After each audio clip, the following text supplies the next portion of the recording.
Bismillahirrahmanirrahim. Media's fear-mongering on Muslim personal law, a surgical strike part 3 के साथ मैं यासिर नदीम अल-वाजदी आपकी खिदमत में हाजिर हूँ। इससे पहले हम पार्ट 1 और पार्ट 2 रिलीज कर चुके हैं और आप हजरात ने इन दोनों एपिसोड को बहुत सराहा, जिससे मुझे हौसला मिला और हमने ये आज़म किया कि इंशाअल्लाह ये सर्जिकल स्ट्राइक जारी रहेगी। मीडिया ने एक अरसे से मुसलमानों को बदनाम करने की ठानी हुई है, इस्लाम के खिलाफ बेजा एतराज़ात हो रहे हैं और आरएसएस के एजेंडे को प्रमोट किया जा रहा है। इन चैनलों पर जिस तरीके की डिबेट्स होती हैं इस्लाम और मुसलमानों के मुतालिक, उनको देखकर ये साफ समझ में आता है कि इनका आरएसएस जैसी फाशिस्ट तंजीमों और ऑर्गेनाइजेशंस के साथ पैक्ट है और वो वक्तन फवक्तन ये मसाइल उठाते रहते हैं ताकि मुसलमानों और इस्लाम को बदनाम किया जाता रहे। और वजह उसकी यह है कि आरएसएस के पास कोई ऐसा निज़ाम नहीं है कि जिसके जरिए वो दुनिया को ये पैगाम दे सकें कि आज हमारे पास पूरी दुनिया के मसाइल का हल है। ये निज़ाम सिर्फ और सिर्फ इस्लाम के पास है और लोगों के पेट में ये मरोड़ रहती है कि मुसलमानों के पास और इस्लाम के पास ये निज़ाम क्यों है। यही वजह है, यही बुग़्ज़ है, ये हसद है, ये जलन है कि जिसकी वजह से ये मुसलमानों को परेशान करते रहते हैं और इस तरीके के मसाइल वक्तन फ़वक्तन उठाते रहते हैं ताकि मुसलमान इन्हीं चीज़ों के अंदर बिजी रहें और दुनिया के सामने एक नेगेटिव इमेज इस्लाम की और मुसलमानों की पेश होती रहे। हम मीडिया को ये बताना चाहते हैं कि हम इस ट्रायल से डरने वाले नहीं हैं। गुज़िश्ता 15-20 सालों से जब से न्यूज़ चैनल्स इंडिया में आए हैं, बेशुमार ऐसे प्रोग्राम हुए हैं जिसमें मुसलमानों को निशाना बनाया गया, लेकिन मैं गारंटी के साथ कहता हूं कि इन प्रोग्रामों को देखकर आज तक कोई भी मुसलमान अपने अकीदे से नहीं हटा। इन प्रोग्रामों को देखकर कोई भी मुसलमान अपने दीन से नहीं हटा, बल्कि उसके ईमान में और उसके इस्लाम में इजाफा ही होता है। हाँ, मुसलमानों को अफसोस जरूर होता है, लेकिन अब उस अफसोस का इलाज भी हमने ढूंढ लिया है। हम इन एपिसोड्स के जरिए यह बताना चाहते हैं कि मुसलमानों को मुहज़्ज़ब तरीके से जवाब देना आता है। गुज़िश्ता एपिसोड्स की तरह इस मर्तबा भी संघ और उससे मुतासिर लोगों के साजिशी सवालात होंगे और हमारे जवाबात होंगे। आज की सर्जिकल स्ट्राइक शुरू करने से पहले मैं आपको एक चीज और बताना चाहता हूं। मुसलमान हिंदुस्तान में रिवायत पसंद हैं, शिद्दत पसंद नहीं है। और दुनिया ने यह फर्क उस दिन देखा जब एक मुसलमान को उसकी मजहबी रिवायत पर अमल करने के नतीजे में कुछ शिद्दत पसंदों ने कत्ल कर दिया। उस मुसलमान का नाम था अखलाक। और जब बहुत से कातिलों में से एक कातिल को पकड़ लिया गया और वो जेल में अपनी बीमारियों की वजह से मर गया, तो उसकी लाश को उसके साथियों ने हिंदुस्तान के झंडे में लपेटा और उसके बाद उसका फ्यूनरल हुआ। और इस तरीके से उसके शिद्दत पसंद साथियों ने मुल्क की तौहीन की, मुल्क के झंडे की तौहीन की। ये ऐसे वाकयात हैं जिनको भुलाया नहीं जा सकता। मुसलमान इन वाकयात की वजह से खौफ का शिकार हैं, परेशानी का शिकार हैं और वो ये सोच रहे हैं कि क्या इसलिए हमने आज़ादी की लड़ाई लड़ी थी और क्या इसलिए हमारे बड़ों ने इस मुल्क को आज़ाद कराने के लिए कुर्बानियां दी थीं। इस पस मंज़र में मानक गुप्ता, जिन्होंने न्यूज़ 24 पर ट्रिपल तलाक के ऊपर एक डिबेट ऑर्गेनाइज की, इस पस मंज़र में आप उनका ये सवाल सुनिए। इसीलिए आज का सबसे बड़ा सवाल यही है, शरीयत में कोर्ट के दखल से क्यों डरा मुस्लिम पर्सनल लॉ बोर्ड? 3 तलाक पर पर्सनल लॉ बोर्ड की सुनेगी मोदी सरकार? मानक गुप्ता ने यह सवाल इसलिए किया है चूंकि मुस्लिम पर्सनल लॉ बोर्ड के एक रुकन ने हुकूमत से यह अपील की है कि अदालत के जवाब में, सुप्रीम कोर्ट के जवाब में वो वही हलफनामा दाखिल करे जो गुज़िश्ता हुकूमतें दाखिल करती आई हैं, यानी यह कि यह मुसलमानों का पर्सनल लॉ है और इसमें हुकूमत इंटरफेयर नहीं करेगी। मानक गुप्ता को लगता है कि शायद मुस्लिम पर्सनल लॉ बोर्ड डर गया, मुसलमान डर गए हैं और इसलिए वो हुकूमत से ये चाहते हैं कि हुकूमत इंटरफेयर करे और सुप्रीम कोर्ट से ये कहे कि नहीं, मुस्लिम पर्सनल लॉ बोर्ड को सिक्योर रखा जाए। अगर आप ये समझते हैं कि मुसलमान डर गए तो आखिर क्यों न डरे? अगर मुसलमानों को महज बीफ खाने के शुबे में कत्ल कर दिया जाता हो और गुज़िश्ता 2.5 सालों में मोदी गवर्नमेंट के तहत इंडिया का ह्यूमन राइट रिकॉर्ड खराब से खराब होता जा रहा हो, यूएन की रिपोर्ट है, ऑनलाइन मौजूद है, कोई भी शख्स गूगल कर सकता है और देख सकता है कि इंडिया किस सिमत में जा रहा है और यहां की फाशिस्ट तंजीमों ने यहां के सेक्युलरिज्म का किस तरीके से मजाक उड़ा रखा है। अगर यह सूरत हाल हो तो मुसलमान क्यों ना डरें? मुसलमानों को यह डर क्यों ना लगे कि उनके हुकूक गसब किए जा रहे हैं और जो आज़ादी कॉन्स्टिट्यूशन ने उनको दी है वो आज़ादी उनसे छीनी जा रही है। इंटरनेशनल लेवल पर टॉलरेंस में इंडिया का रिकॉर्ड खराब से खराब होता जा रहा है। अगर यह सूरत हाल है तो मुसलमानों का डरना एक फितरी चीज है, और मैं समझता हूं कि डिबेट का अगर इशू यह है कि क्या मुसलमान डर रहे हैं, तो इससे मीडिया की मेंटालिटी समझ में आती है कि जो मुसलमानों को डराती भी है और उसके बाद उनसे पूछती है कि तुम डरते क्यों हो।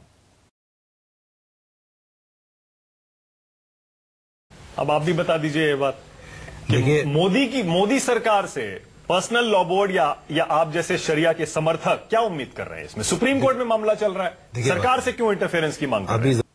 मेरे ख्याल से पहले एक मरतबा यह फैसला हो जाना चाहिए कि पीएम मोदी कितने लोगों के वजीर आजम हैं। क्या वो 125 करोड़ अवाम के वजीर आजम हैं, और या फिर वो सिर्फ हिंदुओं के वजीर आजम हैं, मुसलमानों का उनसे कोई ताल्लुक नहीं है? अगर वो इस मुल्क की 125 करोड़ आबादी के वजीर आजम हैं तो फिर 20 करोड़ आबादी को यह राइट है, यह हक है कि वो उनसे अपील करे, गवर्नमेंट से अपील करे कि जिस तरीके से 70 सालों से गुज़िश्ता गवर्नमेंट्स ने नॉन इंटरफेरेंस की पॉलिसी को अपनाए रखा, मोदी गवर्नमेंट भी नॉन इंटरफेरेंस की इसी पॉलिसी को अपनाए रखे। यह मुसलमानों का कॉन्स्टिट्यूशनल राइट है। हां, यह अलग बात है कि जिस मुल्क में एक फाशिस्ट ऑर्गेनाइजेशन मुसलमानों के कॉन्स्टिट्यूशनल राइट्स को गिन गिन कर खत्म करना चाहती हो, वो ये नहीं चाहेगी कि मुसलमान मुल्क के वजीर आजम से या मुल्क की गवर्नमेंट से किसी तरह की कोई अपील करें। जिस मुल्क का कानून उनको इजाजत देता हो कि वो अपनी बात आजादी के साथ और खुलकर अपनी राय का इजहार कर सकें, वो और आरएसएस उसके मुकाबले में ये चाहती है कि मुसलमानों की आजादी सल्ब कर ली जाए। जाहिर है कि मीडिया उसी को तो एडवोकेट करेगा, क्योंकि हमने पहले बताया कि मीडिया के बहुत से चैनल्स का इस फाशिस्ट ऑर्गेनाइजेशन के साथ पैक्ट हुआ है कि मुसलमानों की आजादी को खत्म करने के लिए जो भी कोशिश की जा सकती है वो कोशिश की जाती रहे। यह सवाल उसी कोशिश का एक हिस्सा है। मुसलमानों से यह पूछा जा रहा है कि हाउ डेयर यू, किस बुनियाद पर, किस राइट को इस्तेमाल करते हुए आप गवर्नमेंट से अपील कर रहे हैं? जिलानी या मुस्लिम पर्सनल लॉ बोर्ड को इसकी जरूरत क्यों पड़ी मोदी सरकार से अपील करने की? ये इसलिए पड़ी क्योंकि शाहबानो केस में माननीय न्यायालय का फैसला बदल दिया था राजीव गांधी जी ने, जस्ट बिकॉज ऑफ आप वोट बैंक कहें या आप किसी भी तरीके की सत्ता पाने का, सबका अपना अपना तुष्टीकरण का सिस्टम होता है। कोई हिंदू का तुष्टीकरण कर रहा है, कोई मुसलमानों का तुष्टीकरण कर रहा है। ये इसी वजह से कि फिर सुप्रीम कोर्ट पूछ रही है केंद्र सरकार अपना व्यू भी हमें सामने रखे। इस खातून का नाम शबनम है और ये उन बहुत सी औरतों में शामिल है जो मुसलमानों के खिलाफ मीडिया में आकर बोल रही हैं। बदकिस्मती से मुसलमान है। इसका सवाल आपने सुना कि मोदी गवर्नमेंट से सुप्रीम कोर्ट ने इसलिए पूछा है चूंकि इससे पहले शाबानो केस में सुप्रीम कोर्ट के फैसले को राजीव गांधी की हुकूमत ने बदल दिया था। यह स्टेटमेंट पार्लियामेंट की तौहीन है, बल्कि मैं उससे आगे बढ़कर कहूंगा कि यह सुप्रीम कोर्ट की तौहीन है और मुल्क के जस्टिस सिस्टम की तौहीन है।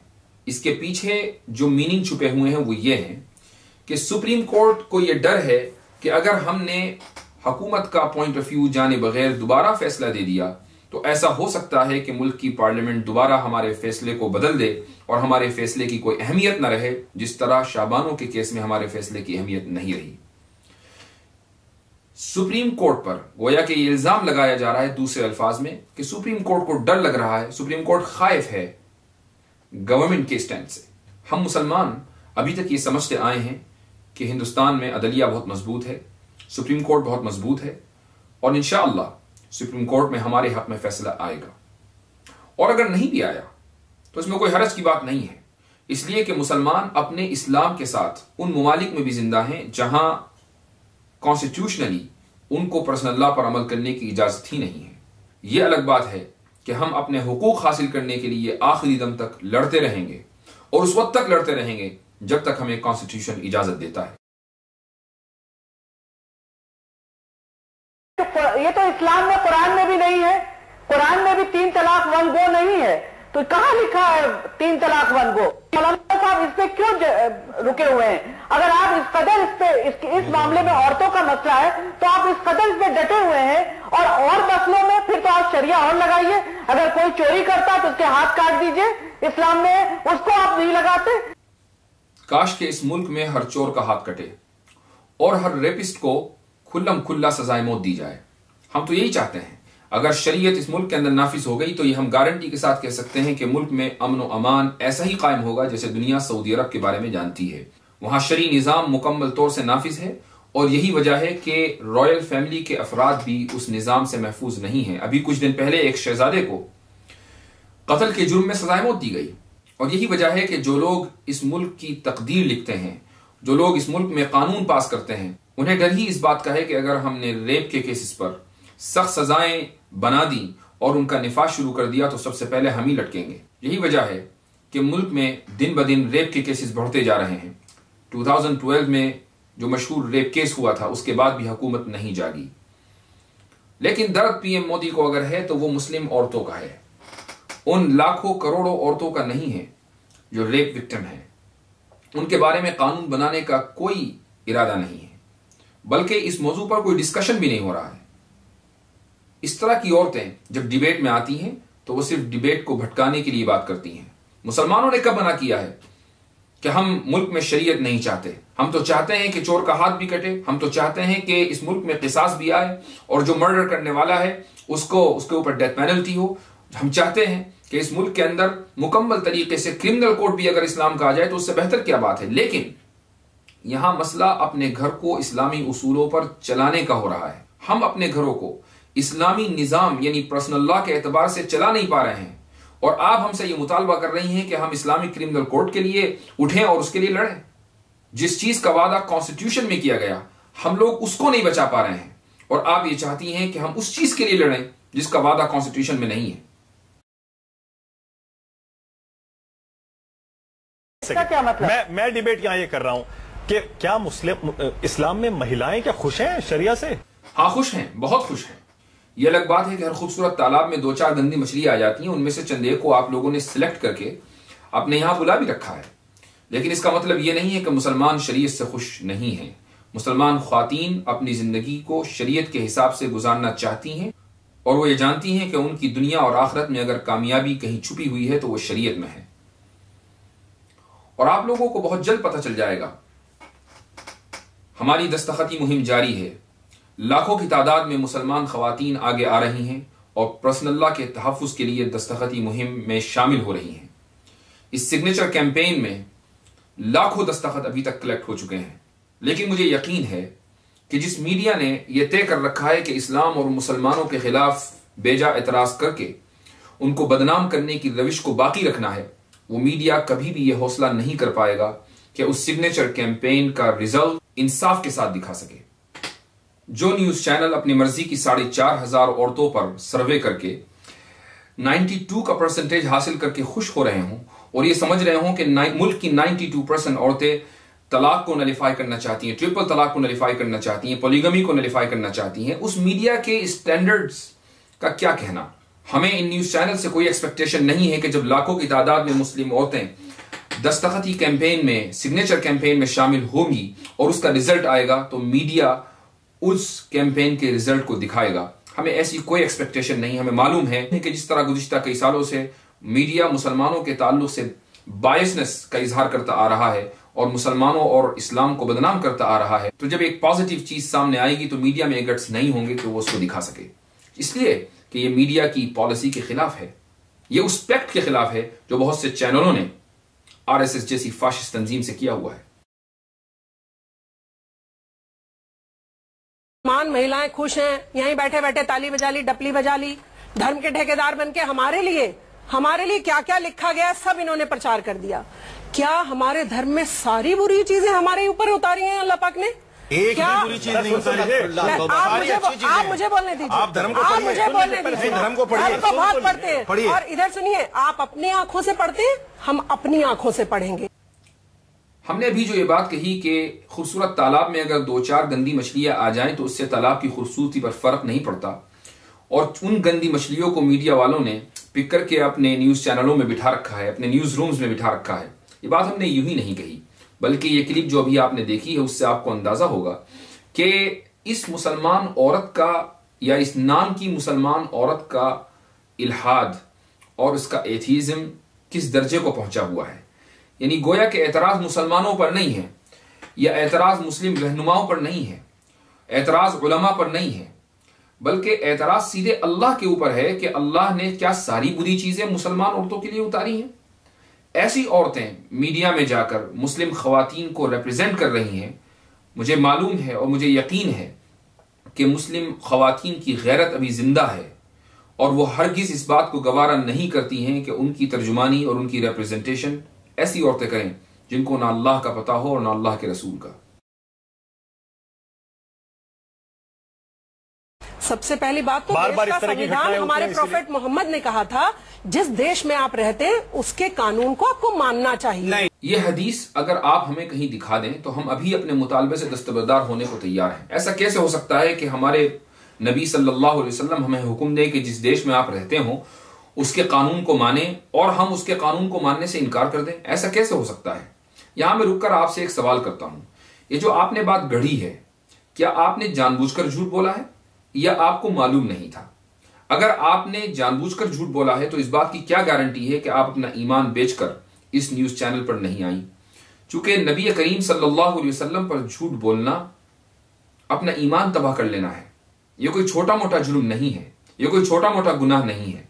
एक कम पढ़ा लिखा मुसलमान भी इस चीज को बखूबी जानता है कि मैं अपनी जिंदगी में झूठ बोल सकता हूं, अपनों से झूठ बोल सकता हूं, अपने घर पर झूठ बोल सकता हूं, लेकिन मैं एक झूठ का इंतिसाब नबी करीम सल्लल्लाहु अलैहि वसल्लम की तरफ करूं, यह नहीं हो सकता।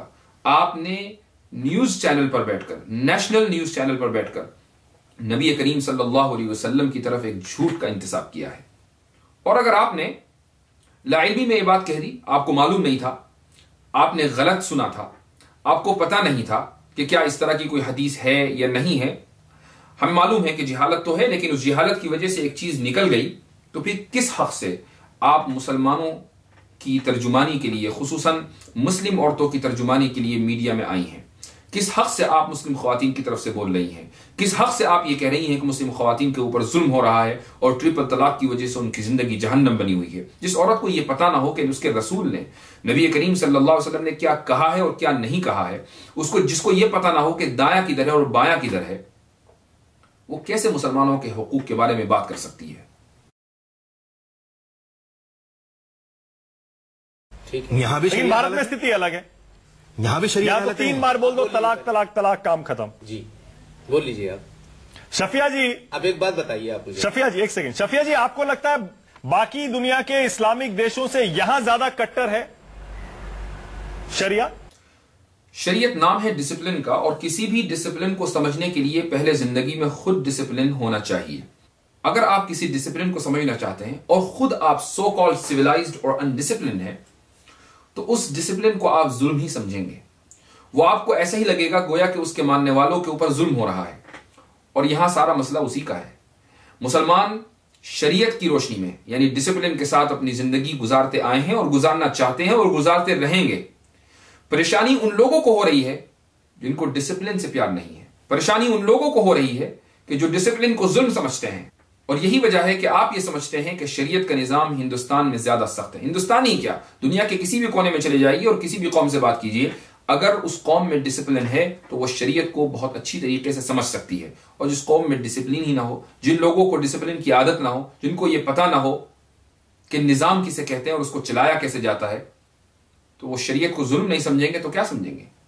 इसलिए हमारा कोई ऐसा इरादा नहीं है कि हम अपनी एपिसोड्स के जरिए और इन वीडियोस के जरिए आपको शरीयत और उसकी बारीकियां समझा सकें। हमें ऐसी कोई एक्सपेक्टेशन नहीं है, क्योंकि हमें मालूम है कि डिसिप्लिन उसको समझ में आता है जिसकी जिंदगी में खुद हो। हमारा मकसद तो उन लोगों को जवाब देना है जो संघी जहनियत से मुतासिर हैं या फिर पॉप कल्चर से निकले हुए हैं।